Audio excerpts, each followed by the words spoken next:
Welcome to BTT news. May 13న జరగనున్న భారత పార్లమెంట్ ఎన్నికల సందర్భంగా ప్రతి కార్యకర్తతో మమేకం కావడానికి ఈరోజు రేగొండ మండలం పోనగండ్ల, కాకర్లపల్లి, లింగాల గ్రామాల్లో ఏర్పాటు చేసిన ముఖ్య కార్యకర్తల సమావేశంలో పాల్గొన్న భూపాలపల్లి మాజీ శాసనసభ్యులు గండ్ర వెంకటరమణారెడ్డి పూర్వపు ఒక గ్రామంలో జరిగిన విషయం ఇంకో గ్రామానికి తెలియాలి అంటే ఒక రోజు పట్టేది. కానీ నేడు టెక్నాలజీ పెరిగింది. ప్రపంచంతో పాటు అంతరిక్షంలో జరిగే ప్రతి విషయాన్ని ఒక క్షణంలో మన అరచేతిలోనే చూస్తున్నాం. ఒకసారి వాళ్ళని నమ్మి గెలిపిస్తే 4 నెలల్లోనే పట్టపగలు చుక్కలు చూపిస్తున్నారంటే అర్థం చేసుకోవాలి. కావున ప్రజలు ఆలోచించి అమూల్యమైన ఓటును డాక్టర్ సుధీర్ కుమార్ కారు గుర్తుకే వేయాలని కోరుతూ ప్రతి ఒక్క కార్యకర్త కార్యోన్ముఖులై పనిచేసి కాంగ్రెస్ చెంపపెట్టులా పార్లమెంట్ ఎన్నికల్లో గెలిపించాలి. అదేవిధంగా ఈరోజు సాయంత్రం 4 గంటలకి మాజీ ముఖ్యమంత్రి కేసీఆర్ హనుమకొండకు వస్తున్న నేపథ్యంలో కార్యకర్తలు పెద్ద ఎత్తున తరలి రావాలని పిలుపునిచ్చారు. నేను ఆ రోజు మొత్తం దాదాపుగా శాంక్షన్స్ అన్ని చెర్లన్నిటి కూడా శాంక్షన్స్ ఇప్పించి శాంక్షన్ చేయించి నాకు ఎలక్షన్లు వచ్చినాయి. మరి ఇన్ని నెలలు అయింది, ఎలక్షన్లు అయిపోయినాయి కానీ 5 నెలలు అవుతుంది.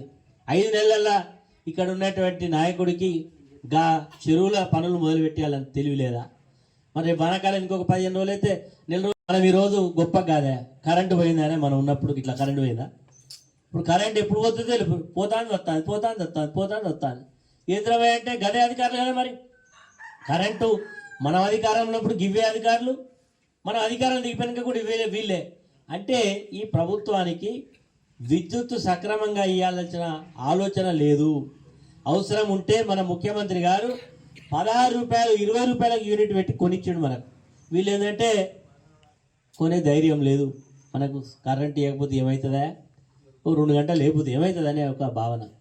మనమేమో ఒక రెప్పపాటు కరెంటు పోతే ఇప్పుడు కాంగ్రెస్ వచ్చి పోతుందా, ఇట్లే పోతుంది మనకు తెలియదా?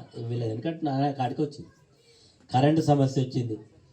మనం ఉత్తేజం చేయాలి, కార్యోన్ముఖులు చేయాలని పెట్టినటువంటి సమావేశానికి అధ్యక్షులు పార్టీ అధ్యక్షుడు సతీష్ గారు, అదేవిధంగా ఈ వేదిక మీద ఉన్నటువంటి గతంలో ఈ కాకర్లపల్లి జరిగిన విషయం రేగొండకు తెలవాలంటే 4 రోజులు పట్టేది. ఎవరో ఒకరి ద్వారా పలాంది అయిందట అని తెలిసేది. ఇప్పుడు ఏమైంది? అమెరికాల, బ్రిటన్ల, జర్మనీల, యుక్రెయిన్ల, రష్యాల ఏమైందో మనకు నిమిషంలో తెలుస్తాను. కేసీఆర్ ఏం చేసిండు, రేవంత్ రెడ్డి ఏం చేస్తాడో ఈరోజు గ్రామాలలో రైతులకు తెలియదా? మాటలు చెప్పేటోడు ఎవడు, మాట మీద నిలబడేటోడు ఎవడు, కాలయాపన చేసేటోడు ఎవరో మనకు తెలియదా? అన్నీ తెలిసినాయి కాబట్టి రేవంత్ రెడ్డికి భయం పుచ్చుకున్నది. ఈ ఎలక్షన్లు వచ్చినాయి, నా గండానికి వచ్చినాయి బాధపడతాడు. అందుకొరకు ఏం చేస్తాడు, ఈ పార్టీని బలహీనం చేయాలి. ఇల్లున్న నాయకులను తీసుకుపోయి కండువలు కప్పి నా పార్టీలో కలుపుకుంటే ఇక అడిగేటోడు ఉన్నాడు, నేను గెలవచ్చాను అనుకుంటా ఉన్నాడు. అసలు సంగతి తెలియదు. వెనుకటికి లీడర్లు చెప్తే ప్రజలు ఉన్నారు, కానీ ఈరోజు లీడర్లు అంతా ఒక దిక్కుంటారు, ప్రజలందరూ ఒక దిక్కుంటారు. మొన్న నా పని గట్లే కాలే, లీడర్లు అంతా ఫుల్ నా దిక్కున్నారు, ప్రజలందరూ ఇంకో దిక్కు కొట్టేసారు.